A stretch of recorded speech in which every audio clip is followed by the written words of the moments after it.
कि कोरोना की भयावहता, पॉजिटिव पेशेंट्स की बढ़ती संख्या और उसमें उनके परिजनों की जो मानसिक स्थिति, उसके कारण उनकी बात, उनके फोन, ऐसे में कैसे मनोबल आपने अपना और अपने साथियों का बनाए रखा? इस बीमारी में सबसे बाकी बीमारियों से सबसे अलग एक चीज देखने में मिल रही है कि बाकी बीमारी में तो उनके परिजन उनके साथ रह पाते हैं। ये बाकी बीमारी से डिफरेंट बीमारी इसलिए है कि इसमें उनके परिजन नहीं रह पाते। शायद आपने भी फील किया होगा जब आप एडमिट हो गए कि थोड़े से परिजन अगर रहें या कहीं ना कहीं कोई ना कोई ऐसा साथ में रहे, तो सबसे ज्यादा जो पॉजिटिव एनर्जी देते हैं कोई भी पेशेंट को, तो मुझे लगता है वो उसके परिजन ही देते हैं।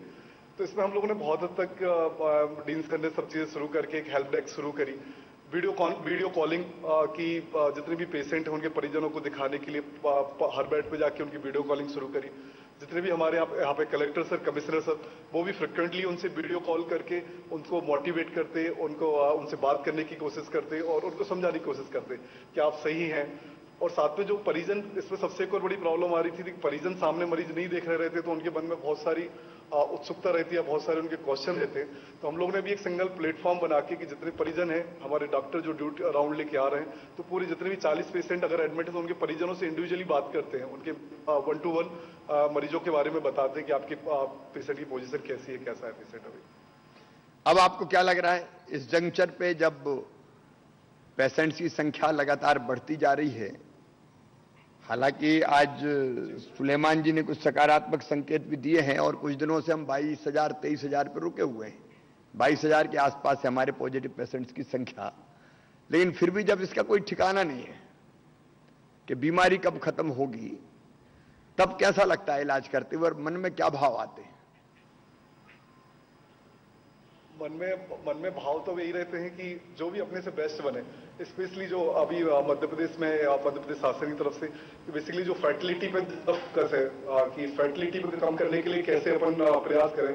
हम लोग ने मानिए जी यहाँ पे प्रॉपर जो सीनियर डॉक्टर हैं, पर्मोलॉजिस्ट है, उस पर एनेस्थेटिक है, जितने भी सिक पेशेंट है, जितने भी सीरियस पेशेंट है, उनके लिए अलग से डेली 1 घंटे वो लोग बैठ के पर पेशेंट इंडिविजुअली उनके वाइटल्स, उनके डेली रिपोर्ट्स सब मॉनिटरिंग करके कि कैसे भी फर्टिलिटी कम करी जाए। बेसिकली पॉजिटिविटी से तो पब्लिक में भी थोड़ा सा डर कम हो गया है, स्पेशली जो अपन ने होम आइसोलेशन आपने स्टार्ट कराया उससे काफी हद तक एक भय भी खत्म होने लगा है, थोड़ा भय खत्म हो रहा है। लेकिन सबसे मेजर कंसर्न फर्टिलिटी का है, तो फर्टिलिटी पे पूरा बैठ के और फर्टिलिटी पे फोकस करके यहाँ पे इवन अदर मेडिकल कॉलेज से जहाँ पे हम उनसे बात होती है, तो फर्टिलिटी पे काफी फोकस करके काम कर रहे हैं कि अगर हम फर्टिलिटी और कम कहीं और अपने जनमानस का उसमें विश्वास जीत पाएंगे, तो सबसे बड़ा फोकस हमारा फर्टिलिटी को लेकर है। चलिए आप सब मनीष जी और उनकी पूरी टीम का और सभी कोरोना योद्धाओं का तालियां बजा के स्वागत कीजिए। बहुत बहुत धन्यवाद मनीष जी आपको।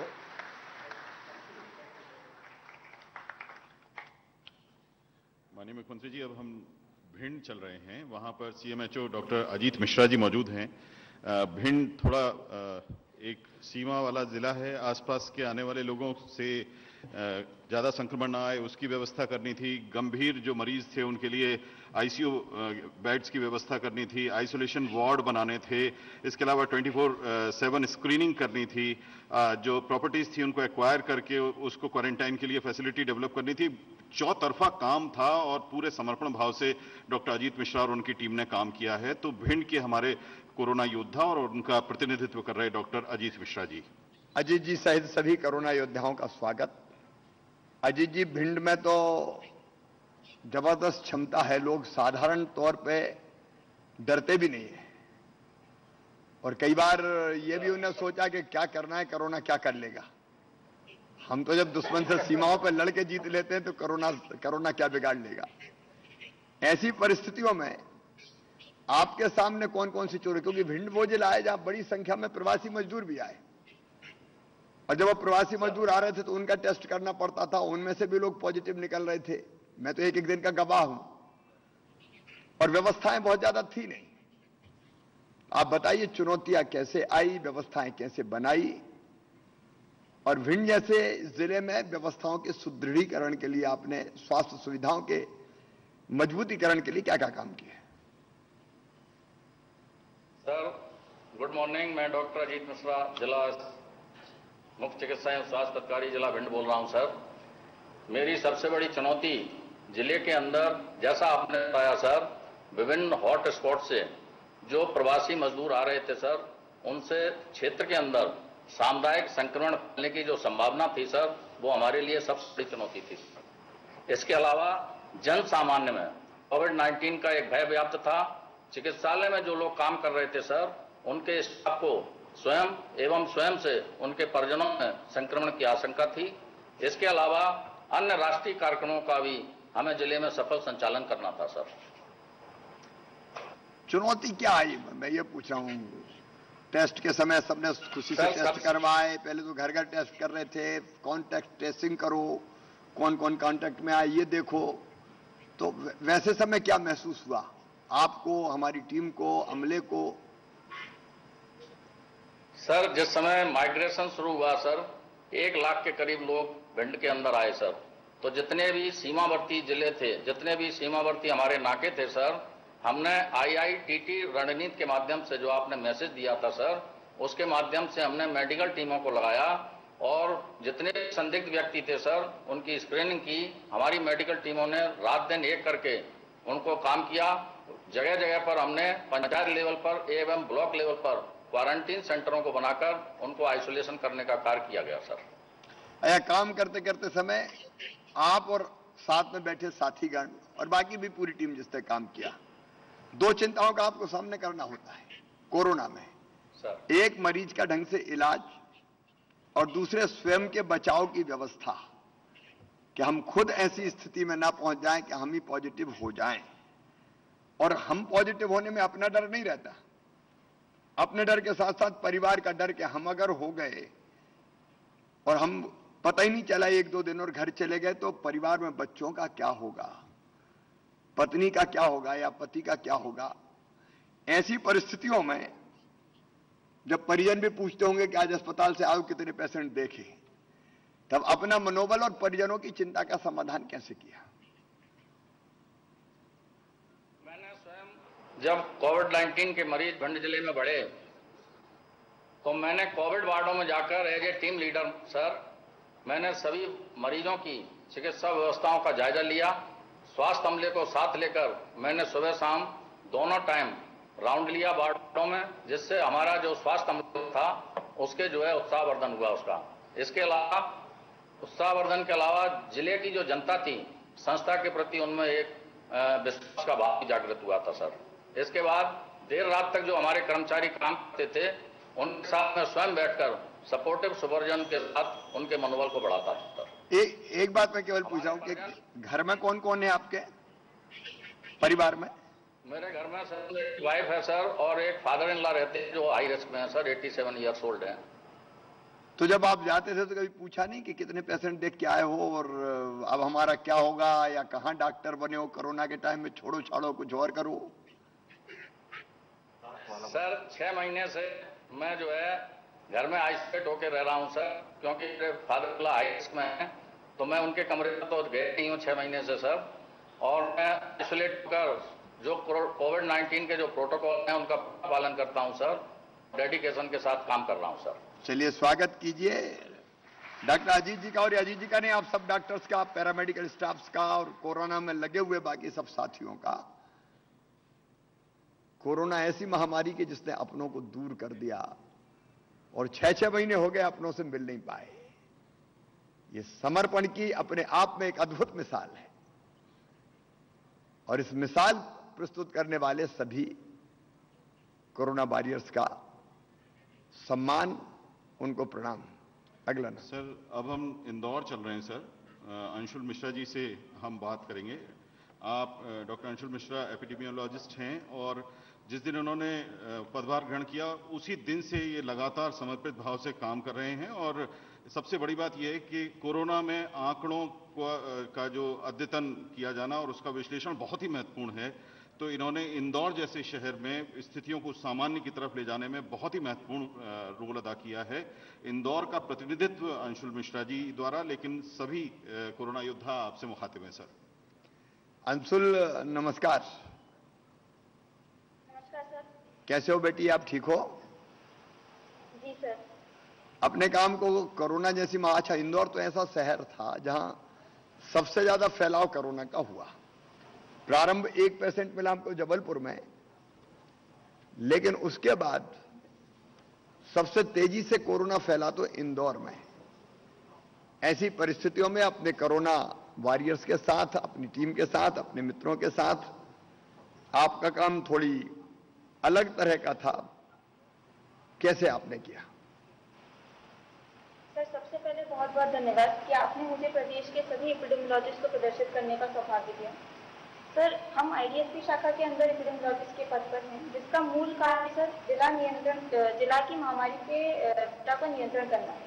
सर, जितना भी हमारा डेटा रहता है, सर्वे टीम्स, हमारी एमएमयू टीम्स, सबके सहयोग से सर हमने वो डेटा को, शुरू में काफ़ी हमारे साथ चुनौतियाँ रही, लेकिन उसके बाद सर धीरे धीरे हमने उसको संभाल कर उस डेटा के ऊपर अवलोकन कर प्रस्तुत किया, जिससे कि उचित रणनीति बनाने में प्रयास है।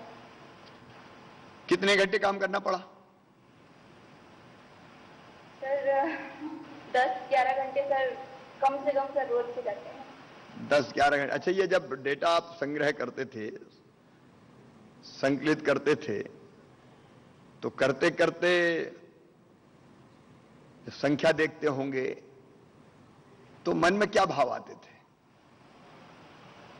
सर, शुरुआत में तो डर भी था, क्योंकि हमेशा सिर्फ पढ़ाई की इस चीज की कि अगर कोई करना चाहिए, ऐसे देख करना चाहिए, लेकिन कभी इस चीज से डील नहीं किया, ना कभी सुना कि इसके साथ करना क्या चाहिए। तो सर, जब पहली बार इसके साथ में ये हुआ कि इतने इंदौर जैसे शहर में जब तेजी से पूरे विश्व में फैल रहा था, तो इंदौर में भी उसी संख्या में बढ़ रहा था कोरोना।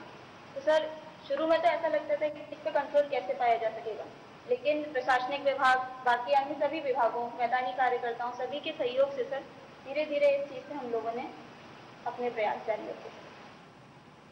अब क्या संकल्प है मन में?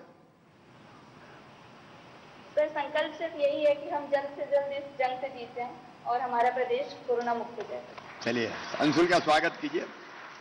आपका और आपकी पूरी टीम का अभिनंदन। अंशुल, बहुत बहुत धन्यवाद माननीय मुख्यमंत्री जी। डॉक्टर अंशुल मिश्रा इंदौर से थी। हम इंदौर में ही रहेंगे और जैसा कि निवेदन किया कि कोरोना योद्धा जो हैं हमारे, वो medical staff, paramedical staff, supporting nursing staff है। तो हमारी अगली कोरोना योद्धा हैं सुश्री जयश्री कुलकर्णी जी। आप नर्सिंग स्टाफ हैं, इंदौर से हैं। आपके द्वारा कोरोना काल में मरीजों के उपचार में उत्कृष्ट सेवाएं दी गई हैं, जो कि एक बहुत ही सराहनीय कार्य है। और सिर्फ आपने ही नहीं, सभी जो नर्सिंग स्टाफ से जुड़े लोग हैं, हमारे सहयोगी हैं, उन्होंने ऐसा किया है। उनके प्रति माननीय मुख्यमंत्री जी अभी आभार भी व्यक्त करेंगे। तो आपके द्वारा जारी जो सतत मरीजों की सेवा है, उसके साथ आप उपस्थित हैं इंदौर से। जयश्री बेटी, नमस्कार। नमस्कार सर। कैसी हो? ठीक हो आप? जी सर। अच्छा, डॉक्टर तो पेशेंट्स को देखते हैं और देख के फिर चले जाते हैं, क्योंकि कई पेशेंट्स को देखना होता है। नर्स को भी, नर्सिंग स्टाफ को भी कई पेशेंट्स को देखना होता है। लेकिन जितने क्लोज कांटेक्ट में दवाई देना और बाकी सारी चीजों की चिंता करना, नर्सिंग स्टाफ आता है, शायद डॉक्टर भी उतने क्लोज कांटेक्ट में नहीं आते। ऐसे में जब कोरोना जैसी बीमारी थी, तो नर्सिंग का काम करते करते आपको, आपकी टीम को किन किन चुनौतियों का सामना करना पड़ा? सर, सबसे पहले तो जो कोरोना के पेशेंट रहते हैं, उनको ये डर रहता है कि हम हॉस्पिटल में जाएंगे तो हम जीवित वापस नहीं आएंगे। तो सबसे पहले हम लोगों को उनके उस डर को दूर करना था कि आप इस हॉस्पिटल में आए हैं। और हम लोग सरकारी हॉस्पिटल में, सर आज के सरकारी हॉस्पिटल में सभी आधुनिक सुविधाएं प्राप्त हो चुकी है हमारे को। और हमारे साथ हमारे सीनियर्स टीम, डॉक्टर्स की टीम रहती है 24 घंटे, जो पेशेंट के ऊपर मॉनिटर करती है। तो पेशेंट को दवाई के साथ उनका यानी जो उनके जो विचार रहते हैं, उसको भी हमको ठीक करना पड़ता है, यानी अच्छा माहौल देना पड़ता है, पारिवारिक माहौल। सर, आपको डर नहीं लगा जब शुरू में, जब कोरोना के बारे में जिस तरह की चीज थी, कोरोना किसी को हो गया तो माहौल ये था कि पूरा का पूरा परिवार तो चिंतित होता ही था, गांव मोहल्ला वो चिंतित हो जाता था। और मुझे पता, पहली बार जब कोरोना पेशेंट ठीक होके आए तो मोहल्ले के लोगों ने रहने नहीं दिया था एक जगह। ये हालत तक हो गई थी, भगो इनको तो कोरोना हो गया। वैसी स्थिति में आप लोगों को डर नहीं लगा शुरू में? सर, शुरू में 7-8 दिन डर लगा था। जब हम हॉस्पिटल से घर जाते थे तो परिवार के सदस्यों के साथ में आसपास के लोगों ने हमसे दूरियां बढ़ाना चालू कर दी थी। पर जब हमने उनको समझाया कि हम जो प्रोटोकॉल है कोरोना इसमें हमारे को बार बार हाथ धोना, आइसोलेशन में रहना, सैनिटाइज करना, इसको हम पूरा पालन कर रहे हैं। और सर उसी का कारण है कि आज ड्यूटी करते हुए मार्च से लेके अभी तक 6 महीने हो गए हैं और मैं पॉजिटिव नहीं हुई हूँ, पॉजिटिव पेशेंट के बीच में काम करते हुए। चलिए बहुत बढ़िया, आप पॉजिटिव कभी ना हो, आप सकारात्मक रहें। Thank you sir. एक बात और आपसे पूछनी थी कि ये तो नई बीमारी है, आज तक पूरा इलाज भी पता नहीं, प्रोटोकॉल भी लगातार बदल रहा है, अब ये कीजिए फिर ये कीजिए फिर ये कीजिए, लगातार आईसीएमआर के दिशा निर्देश मिलते रहते हैं। क्योंकि जो नॉन पहले से बीमारियां, उनका तो हमको पता है कि टीबी में क्या सावधानी रखनी है या कैंसर में क्या सावधानी रखनी है, इसका तो अभी भगवान ही मालिक है क्या है ये। ऐसे में जब रोज प्रोटोकॉल बदलते रहते हैं और नए नए दिशा निर्देश आते रहते हैं, तो प्रोटोकॉल का पालन करना, दिशा निर्देशों का पालन करना, ये कैसे कर पाते हैं? अजीब सा नहीं लगता कि आज ये कह दिया और 10 दिन बाद कह दिया नहीं अब नहीं ये करो? कभी कोई सी दवाई बता दी, वो कौन सी सबसे पहले कौन सी आई थी जो मुझे भी खिलाती थी, हाइड्रोक्सीक्लोरोक्विन, जिसके लिए ट्रंप साहब ने भी हम हल्ला मचा दिया था कि मोदी साहब भेजो भेजो भेजो, और बाद में फिर पता नहीं ये इंजेक्शन दो और ये एक अलग दवाई आ गई, अलग अलग चीजें चलती रहती है। तो ऐसे में कैसा काम का अनुभव है? सर सबसे पहले तो अपनी नियमित दिनचर्या को नियमित रखा, जिसमें योगा, प्राणायाम वगैरह और हेल्थी डाइट हमने स्वयं के लिए ली, क्योंकि हम अपने आप को बचाएंगे तभी हम दूसरों को बचा पाएंगे।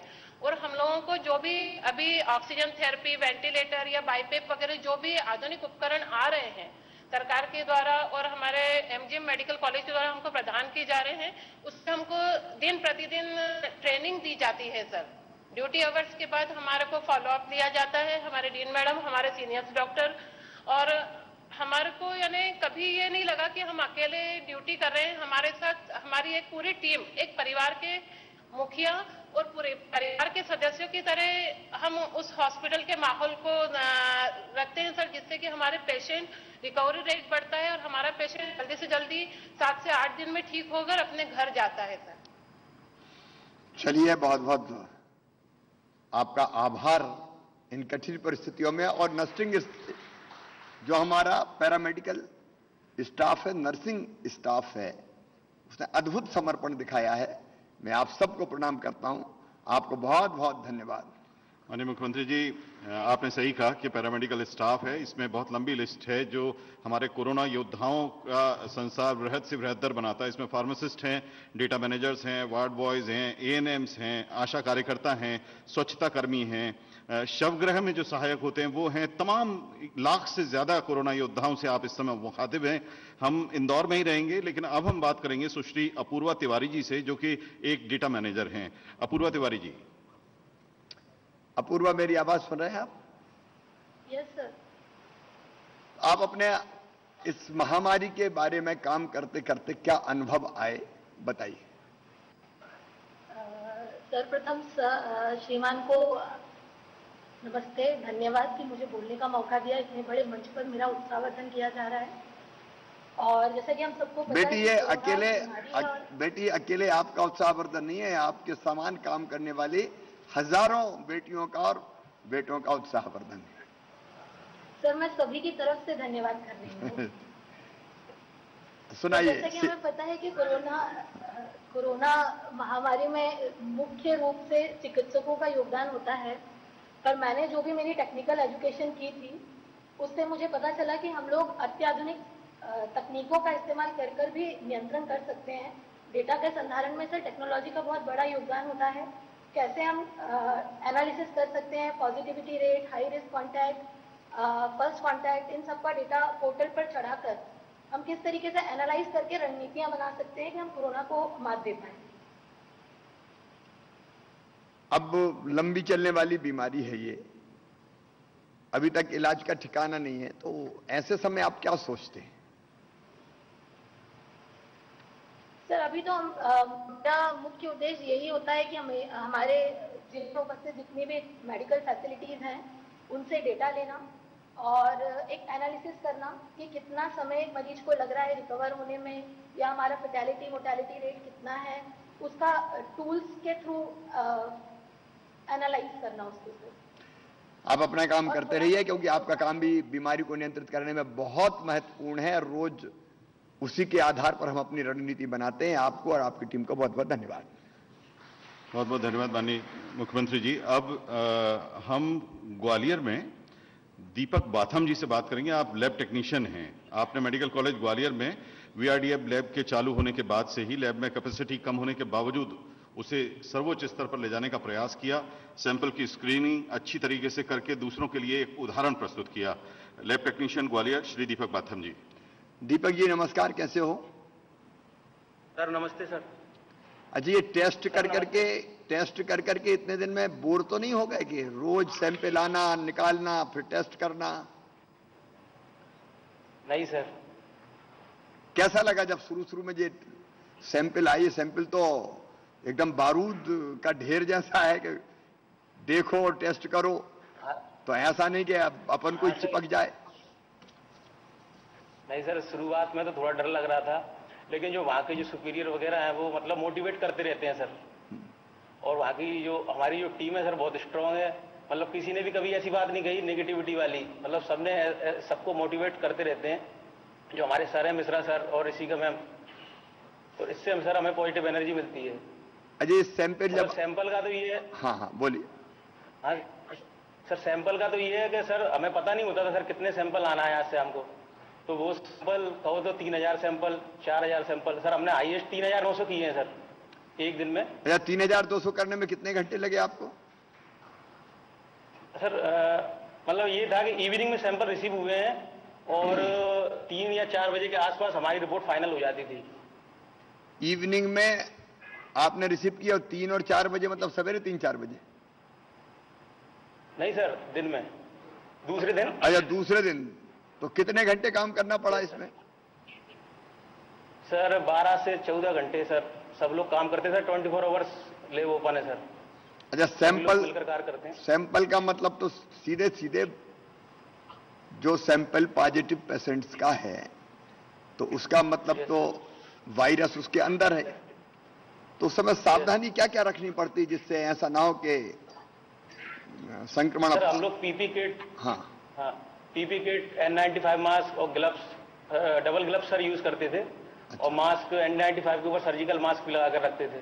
और ये जो सैंपल्स वगैरह हम कीप करते थे सर, जो लेबलिंग वगैरह जो लेमिनार होता है सर, बायोमेडिकल लेमिनार सर, उसमें ओपन करके लेबलिंग करते थे। कोई टेस्ट करते समय संक्रमित तो नहीं हुआ आपकी टीम का सदस्य? नहीं सर।